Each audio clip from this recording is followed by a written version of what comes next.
চুরি করে এনে তারপরে বড়া করেছে, কি অবস্থা। ড্রাগন ফ্রুটও নাকি প্রসাদ, ভাবো। তো হ্যালো গাইস, গুড মর্নিং। আর এখন বাজে কটা বাজে এখন? ঠিক আছে, 11টার সময় আমি এখন ব্লগটা স্টার্ট করছি। উঠেছি 9টার দিকে, আজকে 11টার সময় ব্লগ স্টার্ট করছে। আজকে আমাদের বাড়িতে হবে ইলিশ ভাপা। কীভাবে হবে সেটা তোমাদের আমি দেখাবো, থাকো আর দেখতে থাকো কীভাবে ইলিশ ভাপা আমার মা রান্না করে। চলো। ভাবো, পুঁই শাকের পাতা নাকি চুরি করে এনে তারপরে বড়া করেছে, কি অবস্থা। কার বাড়ির থেকে?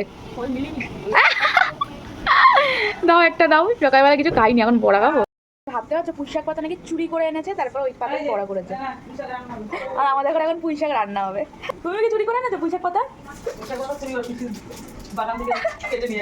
ওই চুরি বলে ওটাকে, চুরি বলে। এখন নিয়ে আসতে যাচ্ছি। এই যে বড়া, না দেবো না, থালা বড়া এনে নিয়েছি গাই। এখনো সকালে উঠে কিছু খাইনি আমি। আর এই যে এখানে কি, তুমিও চুরি করা পুঁই শাক? না না, বাগানের পুঁই শাক, আমাদের বাড়ির বাগানে। কি এইটা দিয়ে রান্না হবে? পেঁপে দিয়েছি, আলু দিয়েছি। দুটো পেঁপে রাখো তো, খাবো। দুটো দুটো দুটো হলুদ দেখে। চুরি করা পুঁই শাক। ও মানে লঙ্কা ফোড়ন দিয়ে রান্না, আর কালো জিরে, পাঁচফোড়ন আর লঙ্কা। ওকে করো, আমি বড়াটা খাই। বড়া খাবো গাই, এখনো কিছু খাইনি। দেখি কেমন বানিয়েছে কাকি বড়া।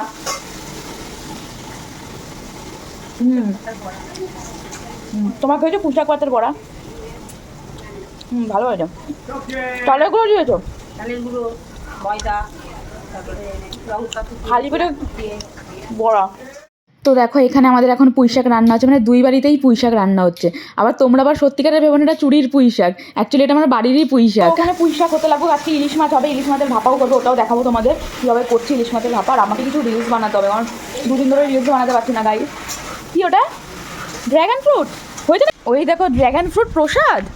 সকালবেলা ড্রাগন ফ্রুট খাবো, দাও আমাকে, দাও একটা দাও। ড্রাগন ফ্রুট গায়ে, ড্রাগন ফ্রুটও নাকি প্রসাদ, ভাবো। আমার ভালো লাগে না, আমার খাবা না। সকালবেলা উঠে ভাত না খেয়ে আমি কী সব খেয়ে যাচ্ছি তখন থেকে। গাইস, আমি কিছুক্ষণ রিলস বানাচ্ছিলাম, আর ওখানে পুঁই শাক হয়েও গেছে। রিলস বানাতে আমি দুটো রিলস বানালাম, কারণ রিলস ছাড়তে হবে, ইনস্টাগ্রামেও তো কাজ করি। তো এখন ইলিশ মাছের ভাপা হবে, ওটা দেখাবো যে কী করে ভাপাটা করছে। আর আমিও আজকে শিখে নেবো, আমি কোনোদিন ইলিশ মাছ করিনি রান্না, তো আজকে আমিও শিখে নেবো যে ইলিশ মাছের ভাপা কী করে রান্না হয়। তো দেখো ইলিশ মাছগুলো, দেখো একটু ছোটো ছোটো সাইজ আছে ইলিশ মাছগুলো, একটু ছোটো ছোটো সাইজ। দেখে তো মনে হচ্ছে না ইলিশ মাছ। ইলিশই তো এগুলো। ইলিশ মাছ আর কি মাছ? ইলিশ মাছ চিনিস না? সর্ষে জিরা সব রেডি হয়ে গেছে, আজকে আমিও শিখবো। তো আগে আমি ব্রেকফাস্টে করে নিই, তারপর তোমাদের আমি রান্নাটা দেখাচ্ছি, কারণ অনেকটা বেলা হয়ে গেছে, আমি ব্রেকফাস্ট করিনি, তাই জন্য আগের থেকে ব্রেকফাস্টটা করে নিচ্ছি। কারণ মা যদি রান্নাতে বসে অনেকটা লেট হবে, তারপরে ক্যামেরা ধরতেও আমার লেট হয়ে যাবে। তো যাই হোক, এখানে দেখো আমার খেতে খেতে আমার মশলা করা হয়ে গেছে। সর্ষে লঙ্কা বাটা দিয়ে এখন হবে, মানে শুধু সর্ষেই লাগে না এটা করতে, সর্ষে লঙ্কা আর কিছু লাগে না, আর একটু হালকা সাদা জিরে, ব্যাস এইটুখানি মশলা দিয়ে সর্ষে ইলিশ। আচ্ছা, মুখটা ওরকম পিঙ্ক পিঙ্ক পিঙ্ক পিঙ্ক লাগবে। নুন দিচ্ছে এখন দেখি। তো এখানে দেখো মা ইলিশ মাছটাকে নুন হলুদ দিয়ে একটু ম্যারিনেট করে রাখবে। আর এই ছোটো ছোটো ইলিশ মাছগুলো কী বলো তো, আমার দেখতে ইচ্ছা করে না, আমার ভালোই লাগে না, একটু বড়ো বড়ো হবে, দেখতে ভালো লাগে। অ্যাকচুয়ালি আমাদের পাড়াতে না এরকম বড় বড় ইলিশ মাছ নিয়ে কেউ আসেই না। আর তোমাদের আগেও আমি বলেছিলাম যে আমাদের পাড়াতে হলো সব মাছওয়ালা সবজিওয়ালা সবাই চলে আসে, ওই জন্য আমাদের বাজারে যেতে লাগে না কিনতে। তো পাড়াতে যেমন আসে ওরমভাবে কিনে নিই আমরা।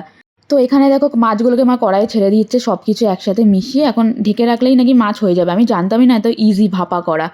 যাই হোক গাইস, ওখানে হতে লাগুক, ইলিশ মাছ ভাপা হতে লাগুক, পরে দেখাচ্ছি। ভাপা ওই ঢেকে রেখেছে, ঢাকার উপর দেখি কী কেমন হয়, পরে দেখাচ্ছি। এখন কি করবো বুঝতে পারছি না, কী করবো এখন কি করা যায়। স্নান করে নিই, স্নান করে দেওয়া তোমাদের দেখাচ্ছি যে ইলিশ মাছের ভাপাটা কেমন হয়েছে, কী হয়েছে। ওটা তো ওই রান্না, আমি জানতাম না এইভাবে রান্না হয় ইলিশ মাছ, আমি কখনো করিনি। তো চলো তোমাদের সাথে আমি স্নান করার পর দেখা করছি। দেখো মাছ রেডি হয়ে গেছে আমাদের, এইভাবে নামিয়ে দেবো। না তো কী হলো, ইলিশ মাছ পুঁই শাক ইলিশ মাছের মাথা দিয়ে পুঁই শাক, আর হলো তোমার ইলিশ মাছ ভাপা।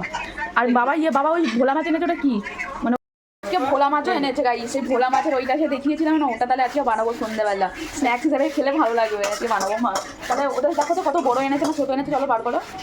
তো মা আজকে বললো বাবা নাকি আবার ভোলা মাছ এনেছে। তো আমি মাকে বললাম তাহলে ভোলা মাছটা বার করো, তোমাদের কিছুদিন আগে একটা ভোলা মাছের রেসিপি দেখিয়েছিলাম, ওই রেসিপিটা আমার এখনও জিভে লেগে আছে জানো না। তো মাকে বার করতে বললাম, দেখি মাছগুলোর সাইজ এত ছোট, এইটা দিয়ে তো বানানো যাবে না। তো আমার মুডটা অনেকটা অফ হয়ে গেল। তো যাই হোক, এখানে আমি ভিডিওটা এন্ড করছি। তোমাদের ভিডিওটা কেমন লাগলো আমাকে জানিও, আর লাইক কমেন্ট শেয়ার করতে একদম ভুলো না। টাটা।